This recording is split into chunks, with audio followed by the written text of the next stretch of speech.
Hi guys, we're APE Movies, and I'm Angus, this is Graham, and this is Shane, and today we're going to talk about Terminator Genisys. Load up. I've been waiting for you. So the plot is pretty convoluted. So to quote IMDb, it is when John Connor, leader of the human resistance, sends Sergeant Kyle Reese back to 1984 to protect Sarah Connor and safeguard the future, an unexpected turn of events creates a fractured timeline. It's a long sentence. That makes more sense than the movie did, really. It's like... It's very tight. They should have got that guy, whoever wrote that synopsis should have wrote the movie. Well, So, I don't know. Thoughts? Impressions? Yeah, well, I'll start off first of all. Like, we all hear bad stuff about this movie, so I want to start off and say, be brave enough to say that there is some good things about it. I'm not saying it's a good movie, but because that would be a lie.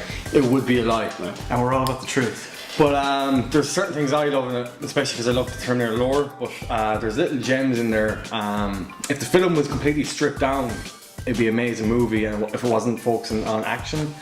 But one of the great things in the film is the relationship between the Terminator and Sarah Connor, which I found interesting, that they kind of dwelled into that father-daughter thing, and that they were kind of adventurous enough to go that route with the Terminator. I like that they do it with Terminator 2 slightly, but they kind of went completely with a kind of loving relationship this time round, and I thought it was brave, and I kind of appreciated that. Shane, anything you liked about it? Well, see, what you like is what I dislike.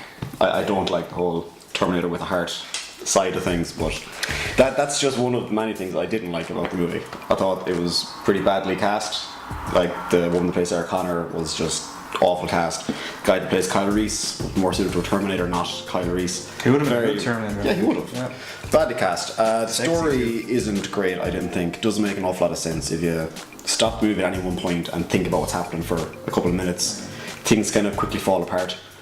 The movie's not the worst directed, I suppose. For a summer blockbuster, it was fine.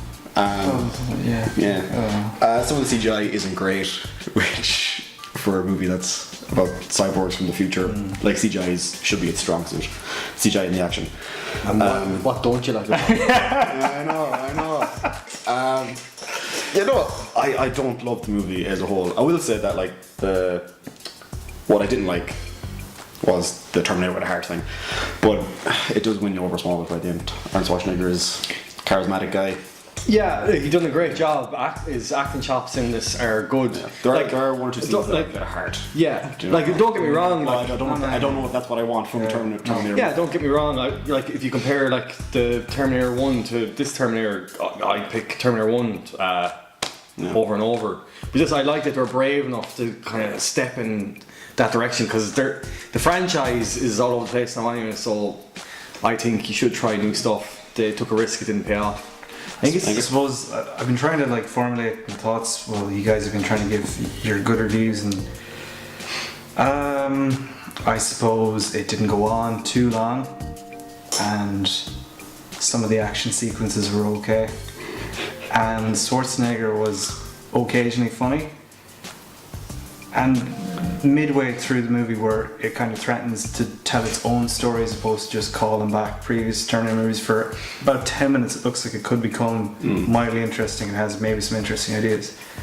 But apart from that, there's really not... Yeah, the first half of the There's movie really not a lot does to it. rely heavily on the previous movies in the franchise. Throughout the movie, yeah. Especially the first, like, they basically replay the first 10 or 15 minutes of the 1984 movie, and then it really sticks out how good those scenes are compared to some of the ones around them. And like you said, like, I don't want to be too down on the movie, because everyone knows its reputation is a mess, and it's really, like, it's a watchable-ish film. Like, it's not. Yeah, it's very easy not to call too it bad. a mess, but at the same time, you can easily sit through it. It is It's fun. 2 hours. We and had it's fun. not- Yeah, I like to think we had fun. I think so, but I was often, like, scoffing at it. You know, it wasn't as if I wasn't really invested in the movie, and at certain times I felt kind of sleepy watching it. And I hear what you're saying about the CGI, but then I don't know. I kind of went with it by a while. You know, after a while. Oh yeah, no, it's not bad enough that I'd actively go out of my way to give out about it. But it's just It feels like it deteriorates as it goes on. yeah, bits of the movie, Yeah. especially in the final battles, just weren't great. Yes, they're just kind of, it's like one ridiculous set piece after another, after another, after another, and then sometimes you get a flash of something that kind of you can tell was a germ of a good idea, and is now just being like sucked into the wider.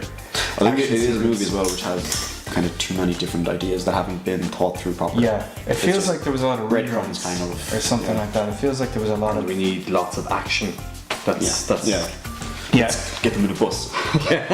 It does suffer from that. Fuck you, that's why. Yeah.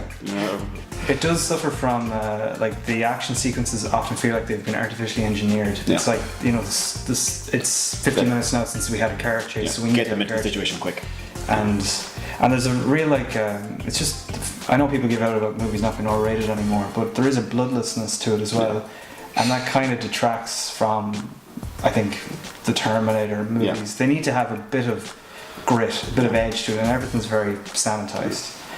Alright, so final thoughts. Would you recommend the movie? I wouldn't recommend it to a normal film fan, but if you're a fan of the Terminator lore as me, I would. As the way I see it, it's just a tribute to the Terminator lore, and I find it enjoyable in that way. But if you're looking for an amazing movie, then no.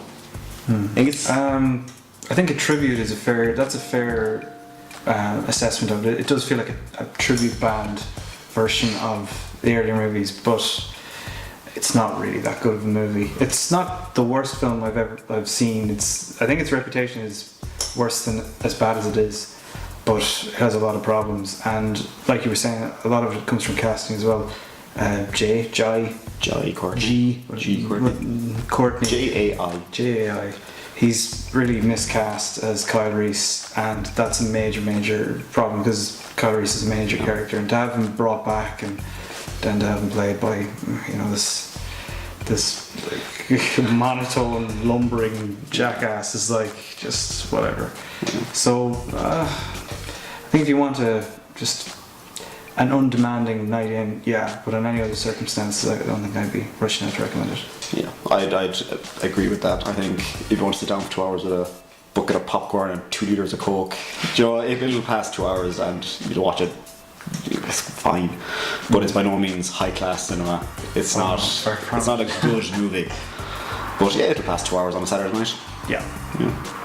So, thumbs up, thumbs down?